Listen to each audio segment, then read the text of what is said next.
श्रीमद्भगवतामनोमि अमलपूर्णं शुभां यस्य श्रवणमाध्यायनमत्रिणा श्रीगोविन्दे लभते रते श्रीगौरांग नित्यानंद श्री अद्वैत चंद्र गदाधर श्रीवासदि गौर भक्तवृंद। हरे कृष्णा कृष्णा कृष्ण हरे हरे हरे राम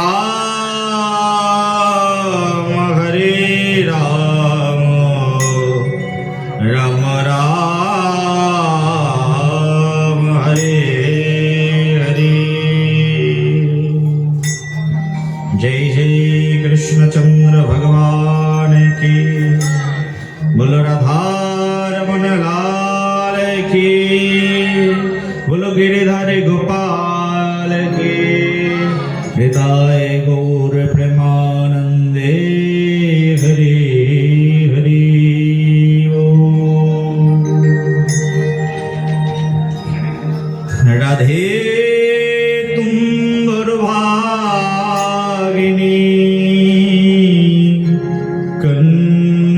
तपस्के तीन लोक तारण तारण सतरो यधे। श्री राधा मेरे स्वामिनी मेरा धे गोदास जन्म जन्म ये दीजिए श्री वृंदावन में वास।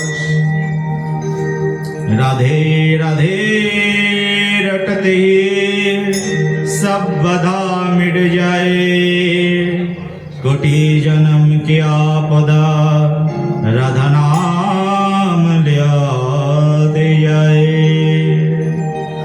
श्री राधे सर्वेश्वरी राशिकेश्वरी घनो श्याम करु निरंतर वास श्री वृंदावन धाम।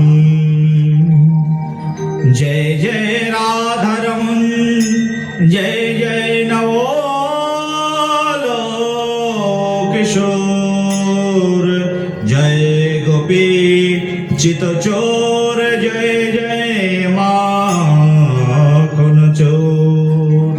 बोलो कृष्णचंद्र भगवान की, बोलो राधारमण लाल की। जय जय श्री गुरु निताई गौर शतनाथ प्रेमानंदे। हरि हरि हरे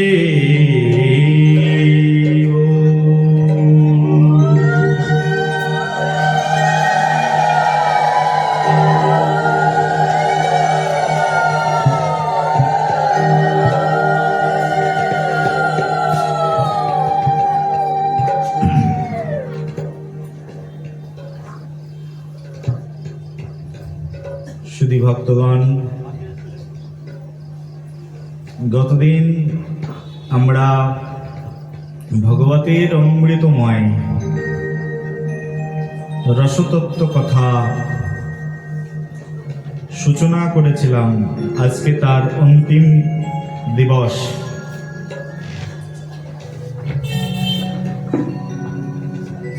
দুই দিনের ভাগবত কথা তার দ্বিতীয় প্রহরে আজকে আমরা এসে অন্তিম চরণে এসে উপস্থিত হয়েছি। সবাই একবার বলো রাধে রাধে।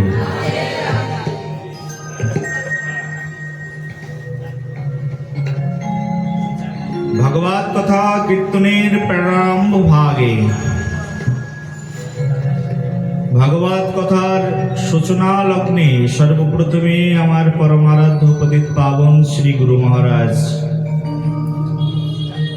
যার আতুল চরণাশ্রয় গ্রহণ করে মাদির সদন ধন্যাতি ধন্য হয়েছে,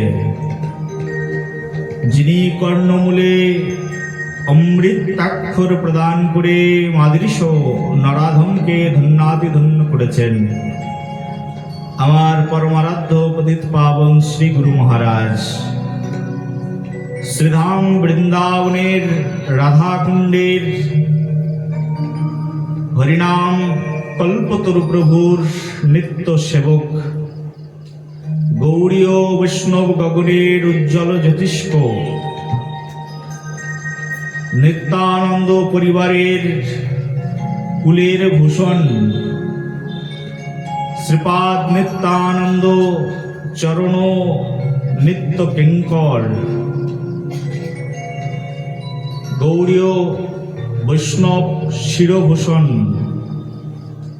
শ্রী শ্রী 108 প্রাণকৃষ্ণ দাস বাবাজি মহারাজের রাতুল চরণ পদকমলে সশ্রদ্ধ করে দণ্ডবাদ প্রণতিপাত জ্ঞাপন পূর্বক মোদীয় শিক্ষা গুরু পাদ পদ্ম, যার রাতুল চরণ আশ্রয় গ্রহণ পূর্বক এই দিব্য ভাগবতী অমৃত সুধা তরঙ্গ কথা মাদৃশ অধমের হৃদয়ে উদ্গৃহীত হয়েছে, যার করুণায় এই মহতি ভাগবত কথা শিক্ষা গ্রহণ করেছি, আমার পরমারাধ্য পতিত পাবন শিক্ষা গুরুপাদ পদ্মের শ্রীচরণ পদকমলে সশ্রদ্ধ কোটি দণ্ডবাদ প্রণতিবাদ জ্ঞাপন পূর্বক আজকে আপনারা যারা অমৃতময় মাধুর্য উত্তম কৃষ্ণ কথামৃত রস লহরী শ্রবণ মানুষে এখানে উপনীত হয়েছেন, জগৎ মাতার অংশ সম্ভূতা মাতৃমণ্ডলীগণ, জগৎ পিতার অংশ সম্ভূত পিতৃ সকলকার চরণে ভুলুণ্ঠিত প্রণাম। কৃপা করুন অধমের প্রতি, যাতে করে আপনাদের কথা আপনাদের মাঝে মনের মতো করে আপনারা আস্বাদন করতে পারেন। শ্রী গুরুদেব বৈষ্ণবগণের অহৈতুকী কৃপা আজ শ্রী ভাগবত অঙ্গনে এই ভাগবত মঞ্চের সম্মুখে উপস্থিত করে দিয়েছেন। গতদিনে আমরা আস্বাদন করেছিলাম, সবার মনে আছে তো কি আস্বাদন করেছিলাম? সবাই একবার বলুন রাধে রাধে। একবার বলুন গতদিনে আমরা কোথায় ছিলাম? দ্বারকায়। বাহ, বলো দ্বারকাধীশ ভগবান কি।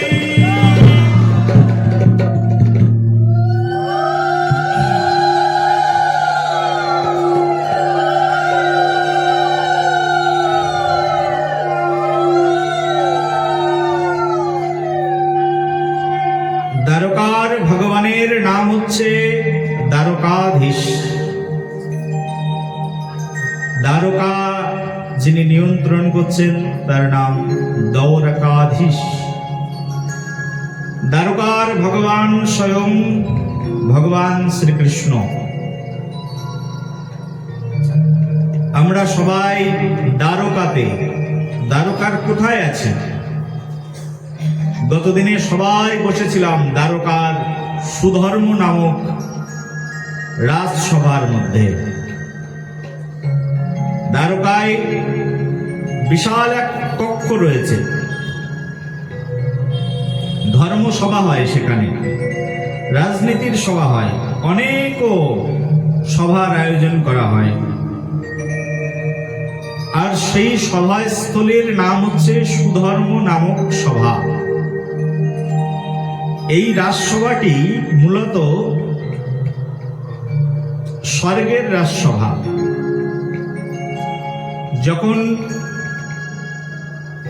বিশ্বকর্মা দ্বারকা নির্মাণ শুরু করেছেন, তখন সমুদ্র দেবতা বললেন, আমার হৃদয়ের মধ্যে থাকা যত মণি মাণিক্য সোনা দানা হীরা জহরত আছে সব দিয়ে দিলাম, আমার প্রভু ভগবান শ্রীকৃষ্ণের রাজপ্রাসাদ নির্মাণ করে দাও। নির্মাণের কাজ শুরু হয়ে গেল। স্বর্গের দেবতারা আসলেন, বিশ্বকর্মা, প্রভু ভগবান শ্রীকৃষ্ণের জন্য আমরা কি কিছু দেওয়ার অধিকারী নই? বিশ্বকর্মা বললেন, কেন নন? কিছু ইচ্ছা হলে দিয়ে দাও, আমি এখনই ভগবানের সেবায় সেটাকে লাগিয়ে দিচ্ছি। স্বর্গরাজ ইন্দ্র বললেন, আমার স্বর্গের মধ্যে সবচেয়ে বড় একটা ধর্মসভা কক্ষ রয়েছে, আর এই ধর্মসভা কক্ষটি আমি এই দ্বারকাতে দান করতে চাই। সেই সভাকক্ষের নাম হচ্ছে সুধর্ম নামক সভাকক্ষ। এক কথায়, এত যদি না বোঝেন তাহলে আপনাদের আশেপাশে কোনো অডিটোরিয়াম হল রয়েছে, আপনারা জানেন? মনে করেন সবচেয়ে বড় অডিটোরিয়াম হল, তো এই অডিটোরিয়াম হলটিকে আমি দিয়ে দিলাম, যাও নিয়ে নাও। আর সেই অডিটোরিয়াম হল সুধর্ম নামক রাজসভা। সেই সুধর্ম নামক সভা কক্ষটি ভগবান শ্রীকৃষ্ণের রাজধানীতে প্রদান করলেন দেবরাজ ইন্দ্র। আর সেই সুধর্ম নামক কক্ষের মধ্যে ভাগবত কথার আয়োজন হয়েছে আজকের এই পুত পবিত্র মহেন্দ্রক্ষণে। সবাই একবার বলো, প্রেম সে বলো। এখন বলুন, ভাগবত কথা চলছে কোথায়? দ্বারকাতে। কোন সভাকক্ষে? সুধর্ম নামক সভাকক্ষে।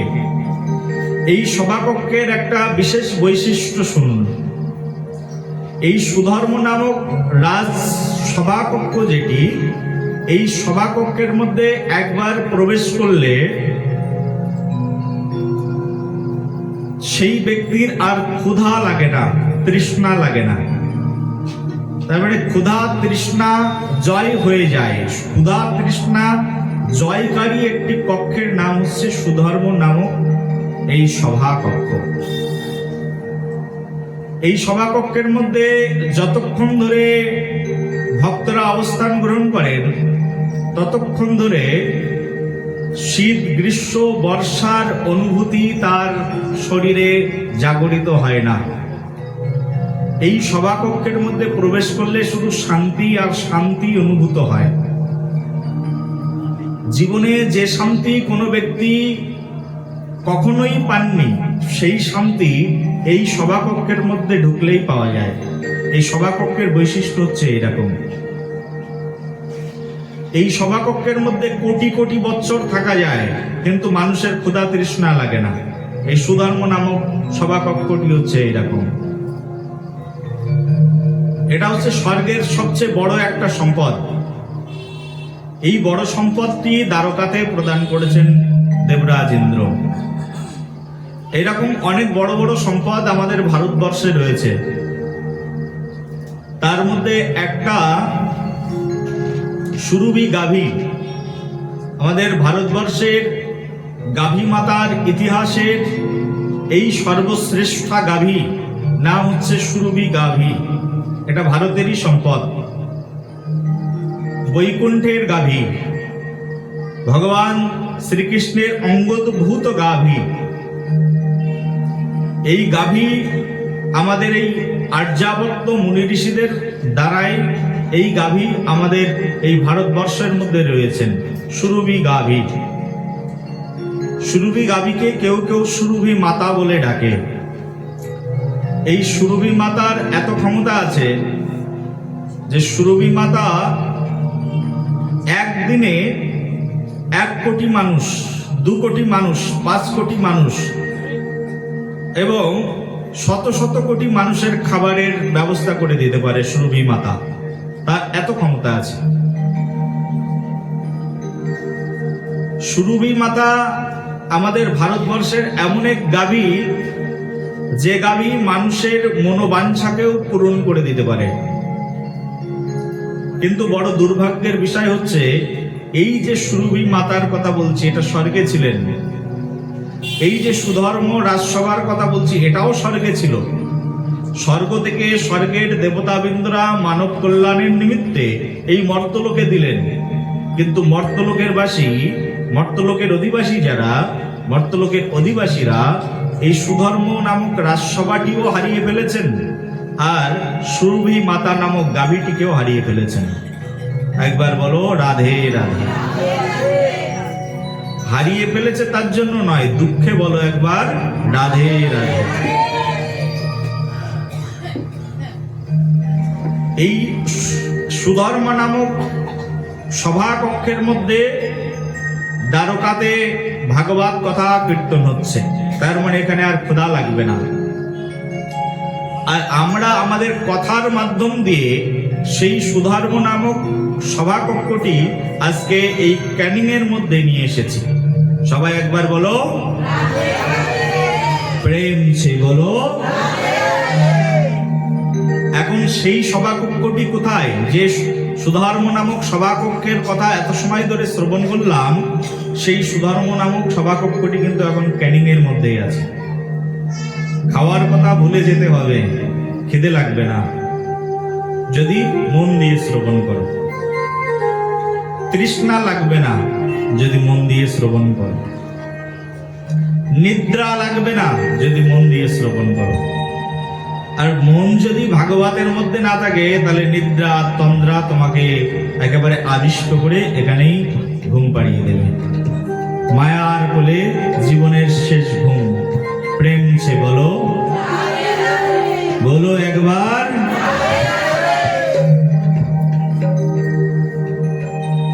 পরম দয়াল পরম প্রভু ভগবান শ্রীকৃষ্ণচন্দ্রের অহৈতুকী কৃপা কণায় আমরা ভগবান শ্রীকৃষ্ণের রাজধানী দ্বারকার মধ্যে বসে বসে কথামৃত রসধারা শ্রবণ করছি। বক্তা স্বয়ং রোহিণী মাতা বর্ণনা করছেন শ্রী বৃন্দাবনের কথা। দ্বারকার মধ্যে বসে বসে দ্বারকার অধিবাসী বৃন্দ শুনছেন ব্রজধামের মহিমা। ক্যানিং এ বসে বসে ক্যানিং এর অধিবাসী বৃন্দ শ্রবণ করছেন শ্রী বৃন্দাবনের মহিমা। বলো বৃন্দাবন ধামে কি, বলো বৃন্দাবন বিহারী লাল কি।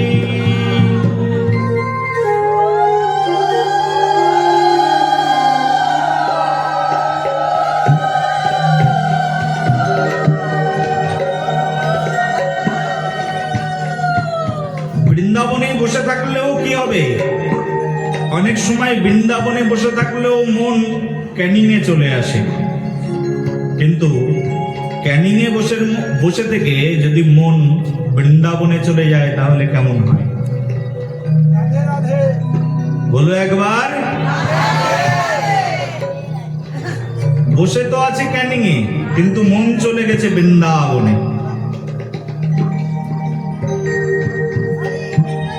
এর চেয়ে আর বড় ভাগ্য কবে হবে? এর চেয়ে বড় দিন আর কবে বা হবে? আমি যেখানে বসে আছি সেটি হতে পারে জড় জগৎ, জড় স্থান, কিন্তু আমার মনের অবস্থান জড় জগতের বাইরে, চিন্ময় জগতে। এটিকে বলে সাধনা। সাধক এই পৃথিবীর যে কোনো স্থানে থাকতে পারে, কিন্তু সাধকের মন থাকবে একটা নির্দিষ্ট স্থানে, যেটা হচ্ছে রাধা কৃষ্ণের রাতুল চরণ। মন যখন রাধা কৃষ্ণের রাতুল চরণে থাকবে, তখনই এই মনের সার্থকতা। আমাদের ইন্দ্রিয়কে, আমাদের যে সেন্সেস বলা হচ্ছে, আমাদের ইন্দ্রিয় হচ্ছে 11টা। আর এই ইন্দ্রিয়গুলো দিয়ে আমরা এই জগতে উপলব্ধি গ্রহণ করে থাকি। তার মধ্যে 5টি হচ্ছে কর্ম ইন্দ্রিয় আর 5টি জ্ঞান ইন্দ্রিয়। আর এই ইন্দ্রিয়গুলোর একজন কন্ট্রোলার রয়েছে, যাকে বলা হয় ইন্দ্রিয় অধিপতি।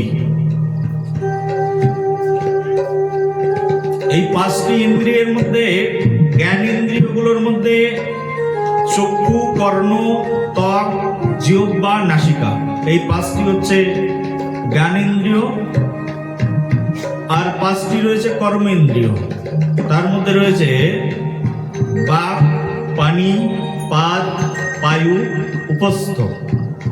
এই 5-5-10টি ইন্দ্রিয়। এই ইন্দ্রিয়গুলো দিয়ে আমরা এই জগতের সব কিছুকে উপলব্ধি করি, সবকিছু আমরা বুঝতে চেষ্টা করি। কিন্তু এই ইন্দ্রিয়গুলোকে যে ইন্দ্রিয় পরিচালনা করেন, সেই ইন্দ্রিয়র নাম হচ্ছে মন। আমরা ইংরেজিতে বলি mind. The controller of all senses. আমাদের সব ইন্দ্রিয়গুলোর নিয়ন্ত্রণকারী হচ্ছে এই মন।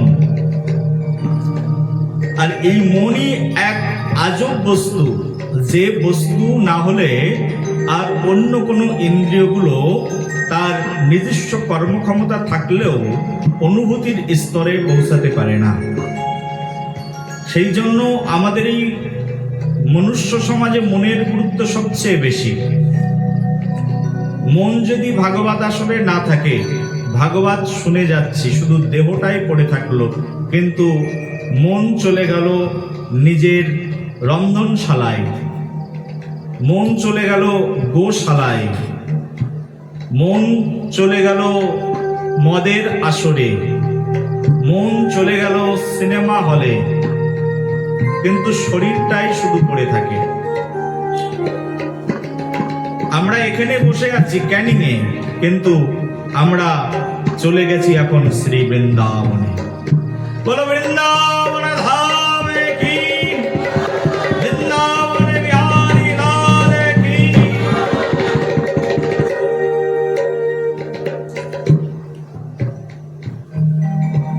আর সেই বৃন্দাবনে সবাই মিলে যে কীর্তন করেন, সেই কীর্তনের নাম হচ্ছে রাধে রাধে। কি নাম বলো একবার, সবাই একবার হাতে তালি দিয়ে কীর্তন করো। জয় রাধে জয় কৃষ্ণ, জয় বৃন্দাবন, শ্রী গোবিন্দ গোপীনাথ মদন মোহন।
গিরি গোবর্ধন আর কালিন্দী যমুনা জয় জয় মহাবন।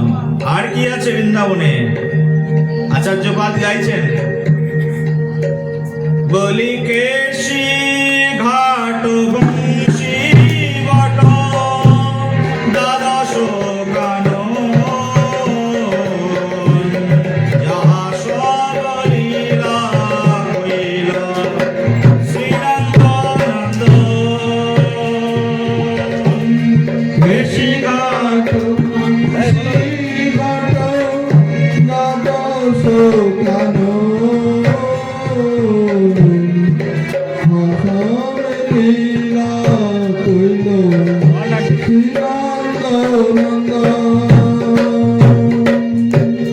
জয় রাধে জয় কৃষ্ণ জয় বৃন্দাবন,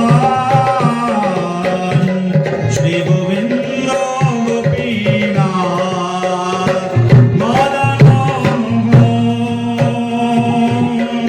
জয় রাধে জয় কৃষ্ণ জয় বৃন্দাবন, শ্রী গোবিন্দ গোপীনাথ মদন মোহন। বলি মদন মোহন ভগবান কি জয় বলি বৃন্দাবন বিহারী ভগবান কি। জয়।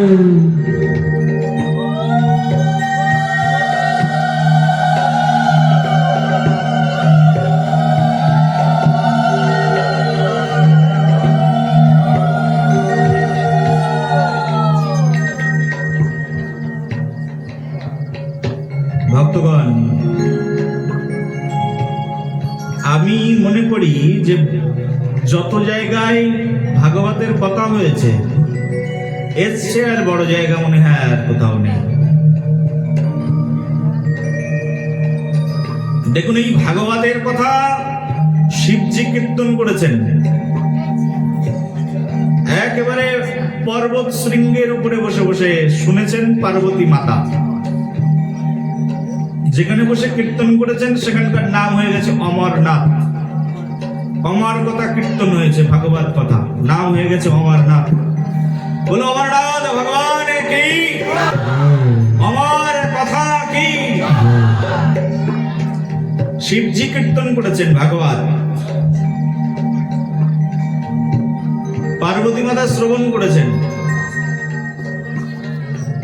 এই ভাগবত কথা সুখদেব গোস্বামী কীর্তন করেছেন, পরীক্ষিত মহারাজ শ্রবণ করেছেন, তার সঙ্গে আরো ভক্তগণ শ্রবণ করেছেন। আবার নৈমিষারণ্যে কীর্তন হয়েছে, সুত গোস্বামী কীর্তন করেছেন, শৌনকাদি ঋষিরা শ্রবণ করেছেন। কত জায়গায় কীর্তন হয়েছে, কত জায়গায় ভাগবত পাঠ হয়েছে, কত মহান মহান গণ ভাগবত পাঠ করেছেন, কত মহান মহান শ্রোতাগণ এই ভাগবত শ্রবণ করেছেন। তুঙ্গভদ্রা নদীর তটে কীর্তন হয়েছে ভাগবত। গোকর্ণ মহারাজ কীর্তন করেছেন, ধুন্ধকারী শ্রবণ করেছেন।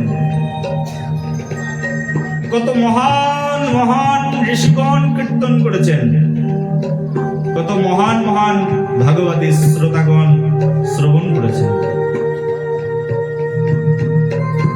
আবার এই একই ভাগবত কথা চতুষ্কুমার কীর্তন করেছেন, আর চতুষ্সঙ্গণ আবার শ্রবণও করেছেন। কীর্তন শ্রবণ এই কথা কাকভূষণটি কীর্তন করেছেন। আর কত শুনবে, কত জায়গায় কীর্তন হয়েছে তার ঠিক নেই। অনাদি কাল ধরে কীর্তন হচ্ছে, কোটি কোটি বৎসর ধরে কীর্তন হচ্ছে, অযুত অযুত বৎসর ধরে কীর্তন হচ্ছে, অযুত অযুত কোটি কোটি কর্ণে কোটি কোটি ভক্ত ভূষণগণ শ্রবণ করছেন ভাগবত কথা। কিন্তু আমার তো মনে হয় একটা বিশেষ সর্বশ্রেষ্ঠ স্থানে আজ ভাগবত কথা কীর্তন হচ্ছে, যে কথা কীর্তনের ব্যাস মঞ্চ হচ্ছে এই দ্বারকার সুধর্ম নামক রাজসভা। বলো একবার রাধে রাধে। কৃষ্ণের কথা স্বয়ং কৃষ্ণ এসে শুনছেন, তাই তো ছিল গতদিনের প্রসঙ্গ। কৃষ্ণ কথা স্বয়ং কৃষ্ণ শুনছেন। সুধর্ম নামক রাজসভার মধ্যে কীর্তন হচ্ছে ভাগবত কথা। ক্ষুধা তৃষ্ণা বিজয়ী রাজসভা, সেখানেই কীর্তন হচ্ছে ভাগবতের অমৃত এই রসময়ী কথা প্রসঙ্গ। আর সামনে বসেছেন কারা? সেসব শ্রোতা কারা? সাধারণ শ্রোতা নয়, স্বয়ং ভগবান শ্রীকৃষ্ণের মহীয়সী বৃন্দগণ, যারা তাদের সমগ্র জীবনকে কোটি কোটি বছর সাধনা করে কৃষ্ণ চরণে সমর্পণ করে দিয়েছেন। তারাই বসেছেন শুনতে ভাগবত কথা। ভগবান শ্রীকৃষ্ণের চরণে সমগ্র জীবনটা দিয়ে দিয়েছেন এই ভগবান শ্রীকৃষ্ণের পত্নীগণ। এক জন্ম নয়, বহু জন্ম প্রার্থনা করছেন, হে কৃষ্ণ তুমি আমার স্বামী হয়ে যাও, আমার প্রাণনাথ হয়ে যাও। হে ভগবান আমি তোমাকে যেন আমার প্রতিরূপে লাভ করতে পারি। একটা জন্ম নয়, বহু জন্ম ধরে কৃষ্ণের জন্য প্রার্থনা করছেন।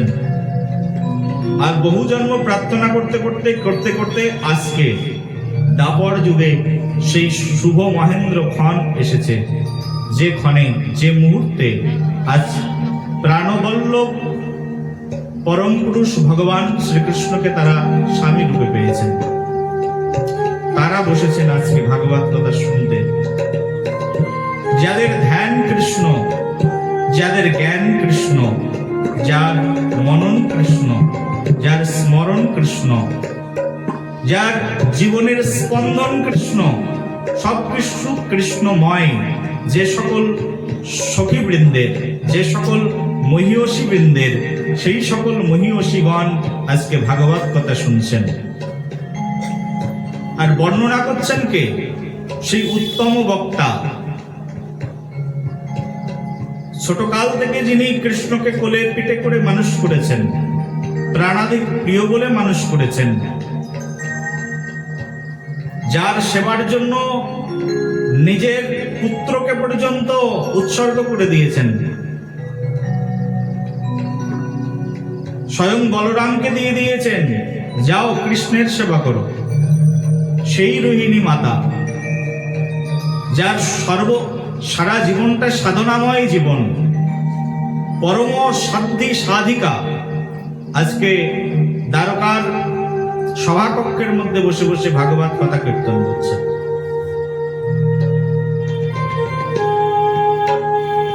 যেমন শ্রোতা তেমন কথা কীর্তনকারী, শ্রোতা যেমন প্রবচন দাতাও তেমন, আনন্দই আর আনন্দ। যদি মনে করেন সুন্দর সবজি বানানো হয়েছে, তেলটা পরিমাণ মতো দেওয়া হয়েছে, লবণটা পরিমাণ মতো দেওয়া হয়েছে, মশলাপাতি পরিমাণ মতো দেওয়া হয়েছে, একেবারে জালটাও পরিমাণ মতো দেওয়া হয়েছে, সবজিটা কেমন হবে? খুব উপাদেয়। ভগবানকে অপার করার পরে, ভগবানকে অর্পণ করার পরে সেই প্রসাদটা যখন আপনার কাছে আসবে, খেয়ে পরম তৃপ্তি পাওয়া যাবে। কিন্তু কোনো একটা যদি কম হয়ে যায়, তাহলে কিন্তু টেস্টটা আবার অন্যরকম হয়ে যাবে। কিন্তু আজ ভাগবতের বক্তা যেমন, শ্রোতাও তেমন, শুধু আনন্দই আর আনন্দ। আবার যারা ম্যানেজমেন্ট করেছেন তারাও তেমন। মনে করেন এই সুন্দর একটা প্যান্ডেল করা হয়েছে, ভালো ভালো শ্রোতা এসেছে, ভালো বক্তা এসেছে, অনুষ্ঠান খুব ভালো হচ্ছে, কিন্তু যারা ম্যানেজ করছে, কমিটির মানুষ, তাদের মনের ভিতরে 2 নম্বরই। তাহলে কি চলবে? ভালো লাগবে? শ্রোতাদেরও ভালো লাগবে না, যে বক্তা আসবে তাদেরও ভালো লাগবে না। বলে কমিটির মানুষও ভালো হতে হবে, মশলাপাতিও ভালো হতে হবে। কমিটির মানুষের ব্যবহার খুব সুন্দর। যারা শ্রবণ করতে আসেন সামনে গিয়ে হাত জোর করে দাঁড়ান, মা আসুন, বসুন, আনন্দ করে কৃষ্ণ কথা শ্রবণ করুন। ভক্তরা আসেন, একটু পায়ে জল ঢেলে দেন। হা হা হা, আয়োজনকারী কত কত ভালো। যদি আয়োজনকারী এরকম হৃদয়াগ্রাহী হয়, যারা আয়োজন করেন তারা যদি ভালো হয়, আর যারা শ্রবণ করতে আসেন তারা যদি শান্তি পায়, আহা হা, ওই প্যান্ডেলের যারা কার্যকর্তা তাদের ব্যবহার এত অমায়িক, এত সুন্দর যে ওই প্যান্ডেলে বারবার ভাগবত কথা শুনতে যেতে ইচ্ছা করে। কেমন হবে তাহলে? আর যে বক্তা এসেছেন ভাগবত কথা বলতে, ভক্তদের ব্যবহার দেখেও আনন্দিত, আবার কার্যকর্তাদের ব্যবহার দেখেও আনন্দিত, তাহলেই না সেই পরিবেশটা বৈকুণ্ঠ পরিবেশে পরিণত হবে। বলো বৈকুণ্ঠ বিহারী লাল কি। সবকিছু সুন্দর হওয়া চাই, একই না বাবা? হ্যাঁ, আর তেমনই একটা সুন্দর পরিবেশ কোথায় বলুন তো? তেমনই একটা সুন্দর পরিবেশ হচ্ছে সেই দ্বারকা। সেখানে বসে রোহিণী মাতা কীর্তন করছে। দেখুন মা, সত্যি কথা বলতে শুধু এই দ্বারকার রাজসভার যদি বর্ণনা করি না, তাতে আমি 7 দিন বর্ণনা করতে পারি। তা অন্য কথা কি বলবো? একবার বলো রাধে, প্রেম সে বলো আরো জোরে।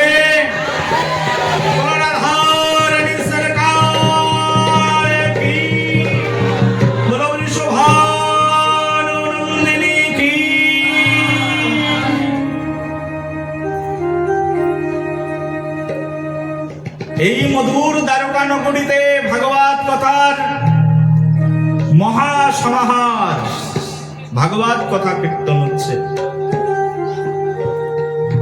ভাগবত কথার আয়োজক হচ্ছে 8 জন, ভালো করে বুঝবে, 8 জন আয়োজক।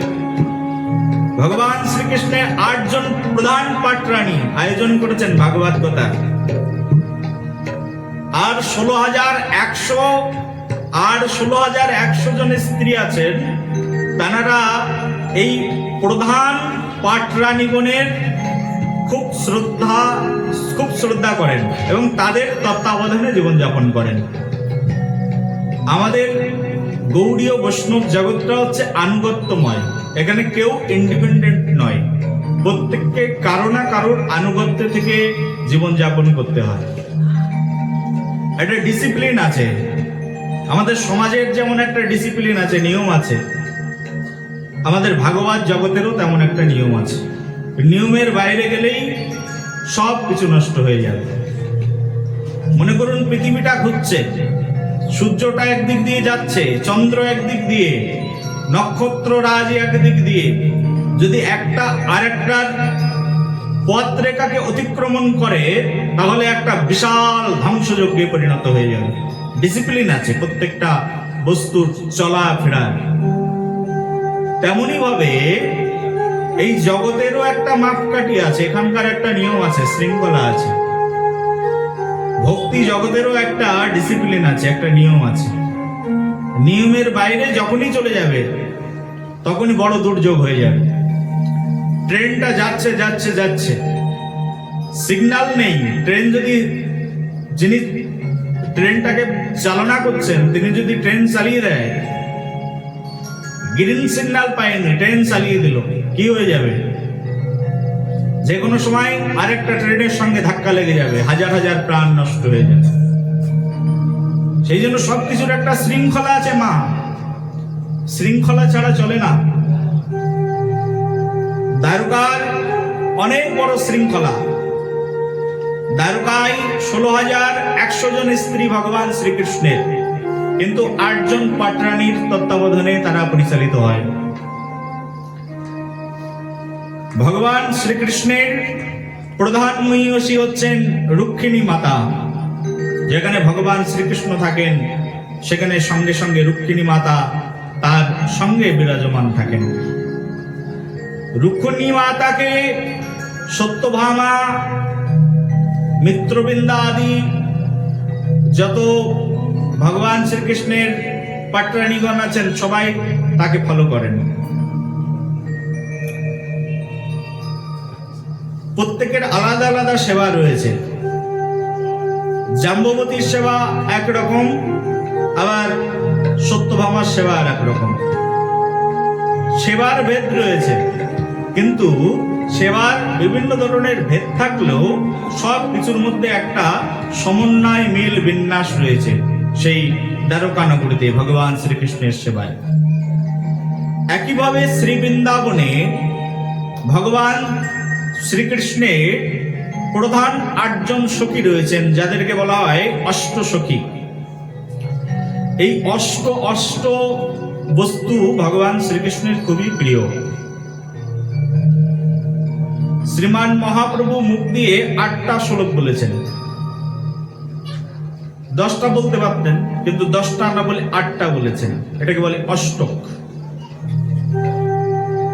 জগন্নাথকে নিয়ে শ্রীমান মহাপ্রভু 8টা শ্লোক মুখ দিয়ে বলে দিয়েছেন, এটাকে বলে অষ্টক। 8 শব্দটি ভগবানের খুব প্রিয়। আমাদের বৃন্দাবনের যারা আচার্য ভূষণ রয়েছেন, তাদের পদবীতে 8 রয়েছে। তাদের পদবী বলবার আগে বলতে হয় শ্রী শ্রী 108। এই 8টি ভগবান শ্রীকৃষ্ণের খুব প্রিয় একটি সংখ্যা। অষ্টসখী ভগবান শ্রীকৃষ্ণের অতীব প্রিয়জন। তাদেরকে নিয়ে ভগবান শ্রীকৃষ্ণ শ্রী বৃন্দাবনের অভূতপূর্ব দিব্য প্রেমময়ী লীলা সম্পাদন করে থাকেন। বল বৃন্দাবন বিহারী লাল কি, অষ্টসখী ভগবান কি। এই অষ্টসখী পরিবৃত স্বয়ং ভগবান।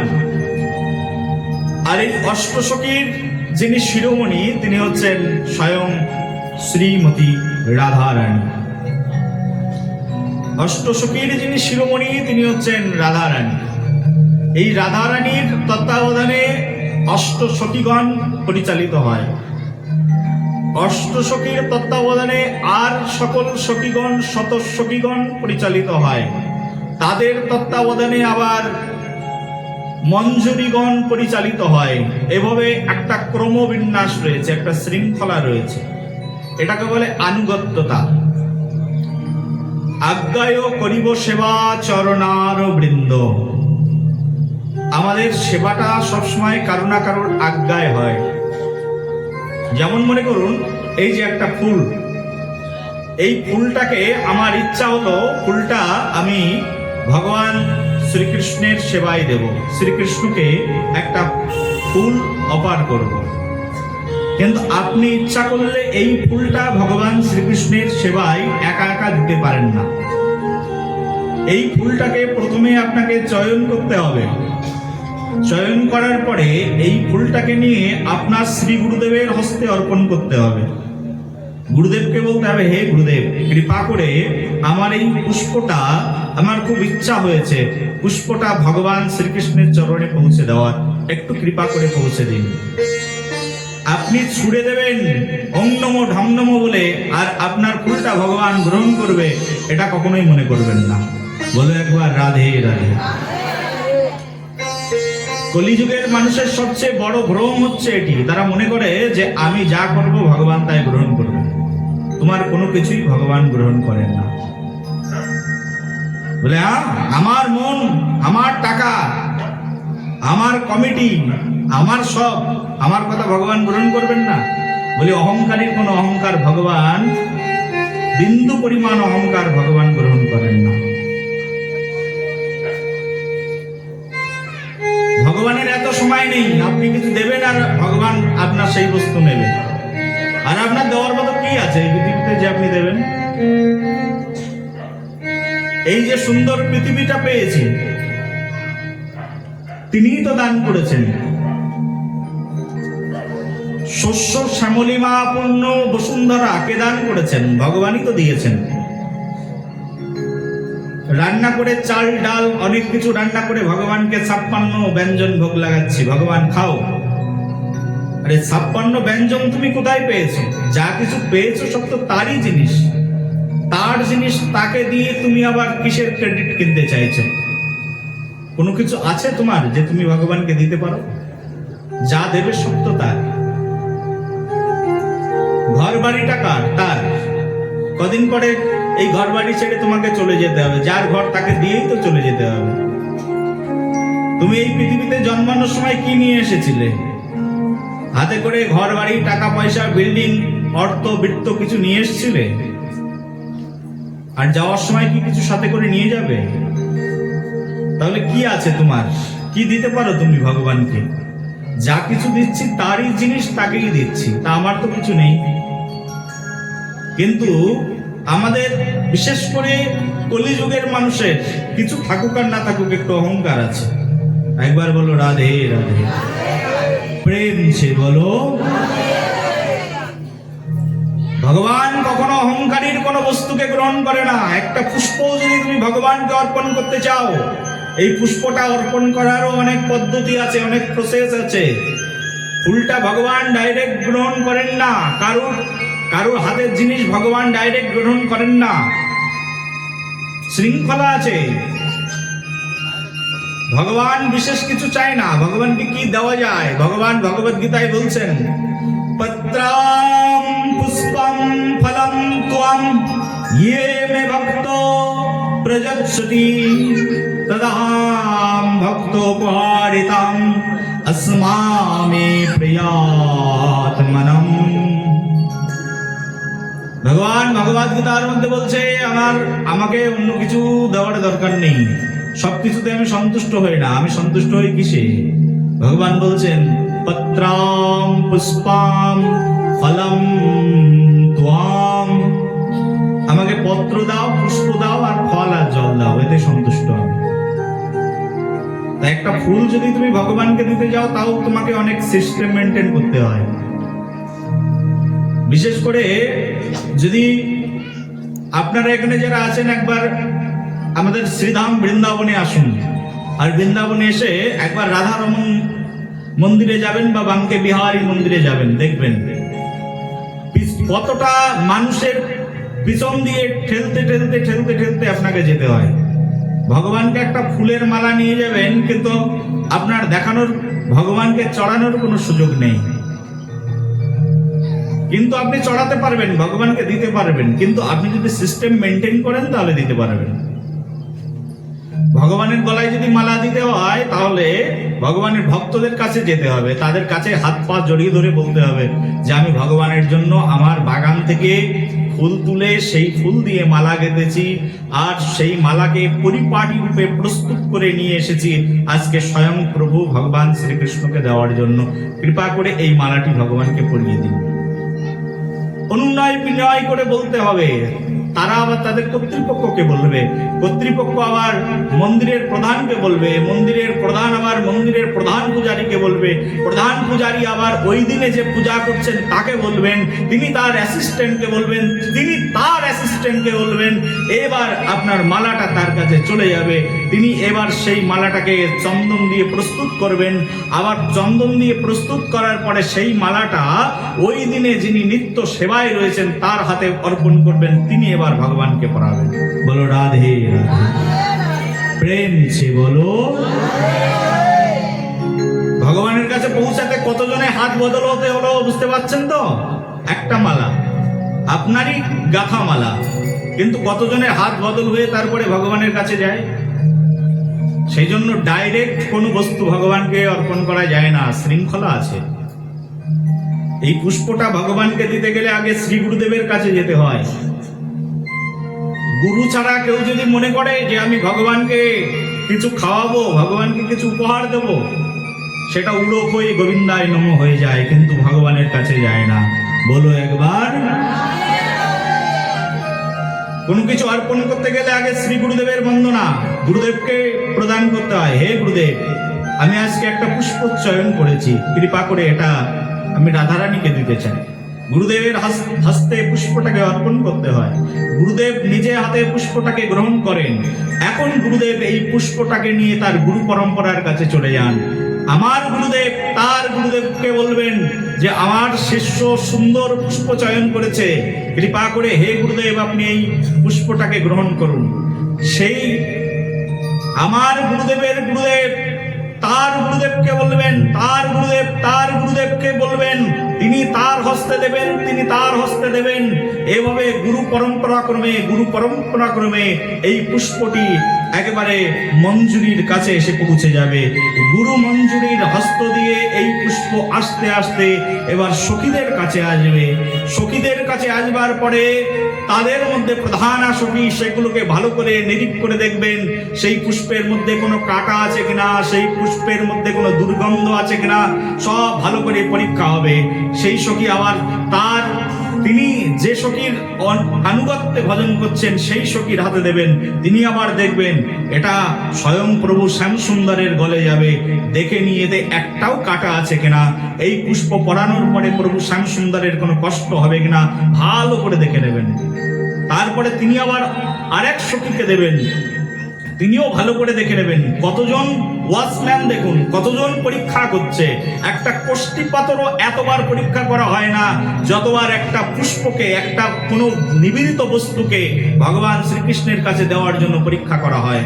এতবার পরীক্ষা করে করে করে করে রাধারানীর কাছে যখন গিয়ে পৌঁছায়, রাধারানী তখন সেটাকে সুন্দর করে প্রস্তুত করে এবার স্বয়ং রাধারানী ভগবান শ্রীকৃষ্ণের গলায় পরিয়ে দেন।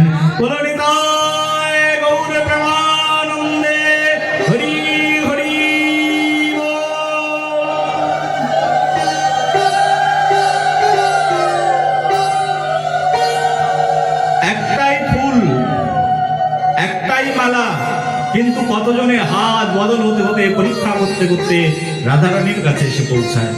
এবার রাধারানী একমাত্র শ্যামসুন্দরকে পড়ানোর অধিকার। আপনি কিছু রান্না করেছেন কিন্তু আপনার রান্না ভগবান খান না। অনেকে আমাকে প্রশ্ন করে, মহারাজ আপনারা সবার হাতে রান্না খান না, কি ব্যাপার, খুব ভণ্ডামি শিখেছেন নাকি? আমাকে তো ডাইরেক্ট কেউ কেউ ভণ্ডও বলে দেয়, বলে সবার হাতে রান্না খান না মানে? বলি তুমি রান্না জানো না, তাহলে তোমার হাতে রান্না কেন খাবো? রান্না তো তার হাতের খাওয়া যায় যিনি রান্না করতে জানেন না। আর আমরা তো কারোর হাতে রান্নাই খাই না, আসলে আমরা তো খাই তো ভগবানের প্রসাদ। তোমার প্রস্তুতকৃত বস্তুটি যদি ভগবান গ্রহণ না করেন তাহলে আমি কি করে গ্রহণ করতে পারি? আমি তো ভগবানের চরণের কিঙ্কর, আমি তো ভগবানের চরণের দাসানুদাস, আমি কি করে গ্রহণ করতে পারি? ভগবানকে একমাত্র খাওয়ানোর অধিকার যার আছে, ভগবানকে দেওয়ার অধিকার যার আছে, তিনি একমাত্র স্বয়ং শ্রীমতী রাধারানী। প্রেম সে বলো একবার, বলো রাধারানী সরকার কি। রাধারানী ছাড়া এই জগতে কেউ ভগবান শ্রীকৃষ্ণকে ভোজন করাতেই পারেন না। আমাদের গান আছে দেখবে, রাধিকার পক্ষয়ন্ন বিবিধ ব্যঞ্জন। কার পক্ষ অন্ন? রাধিকার। বলে রাধিকারও পক্ষ অন্ন বিবিধ ব্যঞ্জন। স্বয়ং রাধারানী পাক করেন যে অন্ন আর যে ব্যঞ্জন, তাহা খেয়ে কৃষ্ণচন্দ্র সুখে নিদ্রা গেলা। বলে আমার নাম মালতী। বলে মালতী, তোমার হাতে রান্না ভগবান খায় না।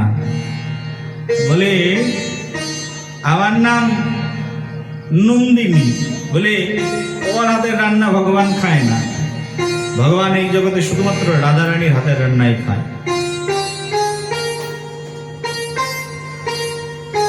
এই জন্য শ্রী বৃন্দাবনে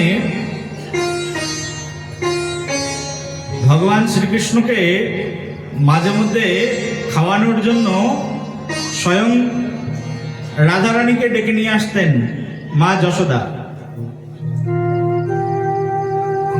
ভগবান শ্রীকৃষ্ণ তো একবার পুরো নটখট ছিলেন, আর ভগবান শ্রীকৃষ্ণ কখনো কখনো ছল করতেন।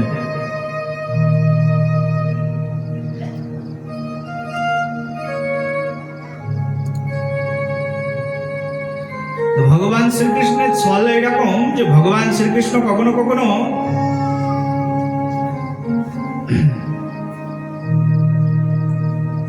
ভগবান শ্রীকৃষ্ণের কথা শুনে প্রজাপতিগণ চলে এসছেন, বলো রাধে রাধে। प्रेम से बोलो, प्रेम से बोलो, आरो जोरे।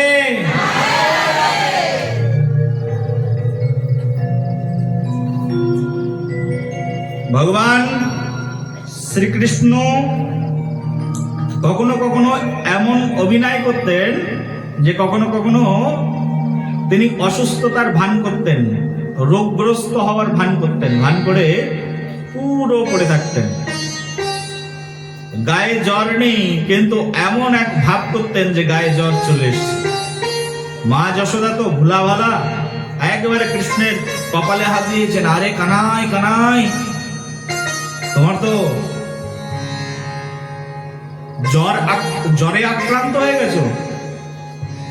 কখনো কখনো পেট চাপতে বসে থাকতেন মা, ও কানাইয়ের পেটের রোগ হয়েছে, তো ভালো ভালো খাওয়াতে হবে, বলে আমার রান্না খাবার খেয়ে কানাইয়ের এই অবস্থা। তো সারা বৃন্দাবনের মধ্যে সবচেয়ে ভালো রান্না কে জানে বলো, কে জানে? রাধারানী। তো রাধারানীর সঙ্গে দেখা করার ইচ্ছা হয়েছে, তো কি করে দেখা করবে, তো পেট চাপড়ে বসে আছে। রাধারানীর সঙ্গে দেখা করার ইচ্ছা হলে একেবারে পেটে হাত দিয়ে বসে থাকে। মা আমার অবস্থা খারাপ। তখন মা ভাবে তাহলে ভালো রান্না খাওয়ালে আমার কানাই ভালো হয়ে যাবে। এই জগতে সবচেয়ে ভালো রান্না করতে জানে একমাত্র রাধারানী। আশীর্বাদ পেয়েছেন দুর্বাসা ঋষি, সে আশীর্বাদ কি? আশীর্বাদ হচ্ছে এই জগতে কেউ যদি রাধারানীর রান্না খায় তাহলে রাধারানীর হাতের রান্না খেলে তার রোগ নিরাময় হয়ে যাবে। মুনি ঋষির আশীর্বাদ, রোগ নিরাময় হয়ে যাবে। রাধারানীকে আশীর্বাদ দিয়েছেন, রাধারানী তোমাকে আমি আশীর্বাদ করছি, তোমার হাতের রান্না কেউ যদি খায় তাহলে তার রোগ নিরাময় হয়ে যাবে। আর দ্বিতীয়, তোমার হাতের রান্না খেলে তার যশ বৃদ্ধি পাবে। চতুর্থ, তোমার হাতের রান্না খেলে তার সুনাম বৃদ্ধি হয়ে যাবে, তার মনোবেগ ভালো হয়ে যাবে, সে নৈষ্ঠিকী ভক্তি পরায়ণ হয়ে যাবে। অনেক অনেক আশীর্বাদ দিয়েছেন। এবং তোমার হাতের রান্না খেলে তার আয়ু বৃদ্ধি পেয়ে যাবে। এই রাধারানীকে আশীর্বাদ করে দিয়ে গেছেন ঋষিবর। আর সেই আশীর্বাদের কথা সারা বৃন্দাবনে সবাই জানতেন। মা যশোদা ভাবতেন যে আমার কানাইকে একমাত্র ভালো করতে পারে রাধারানী। সেই জন্য মাঝে মধ্যে রাধারানীকে ডেকে বলতেন, রাধারানী তুমি রান্না করো আমার কানাইয়ের জন্য। আর রাধারানী খুব সুন্দর করে মন দিয়ে স্বয়ং প্রভু শ্রীকৃষ্ণের জন্য রান্না করতেন। রাধারানীর রান্নার কারণই তো একমাত্র কৃষ্ণকে সন্তুষ্ট করা। আর রাধারানী খুব সুন্দর করে রান্না করতেন ভগবান শ্রীকৃষ্ণকে খাওয়ানোর জন্য। আয়ু বৃদ্ধি পাবে, বল বৃদ্ধি পাবে, সাধারণ কথা। আর কৃষ্ণের আয়ুর জন্য মা যশোদা করতে পারেন না এমন কোনো কাজ নেই। কৃষ্ণের সুনামের জন্য, সুনাম বৃদ্ধি পাবে। এইভাবে রাধারানী মাঝে মধ্যে আসতেন ভগবান শ্রীকৃষ্ণের জন্য রান্না করতে।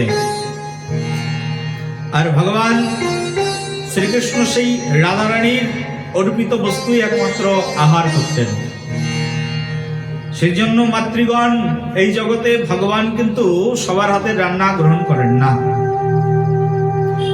তুমি যদি মনে মনে ভাবো যে আমি রান্না করছি আর আমার এই রান্না করা বস্তু ভগবানের ভোগে লাগবে, যেদিনই ভাববে সেদিনই তোমার সেবাটা নষ্ট হয়ে যাবে। একবার বলো।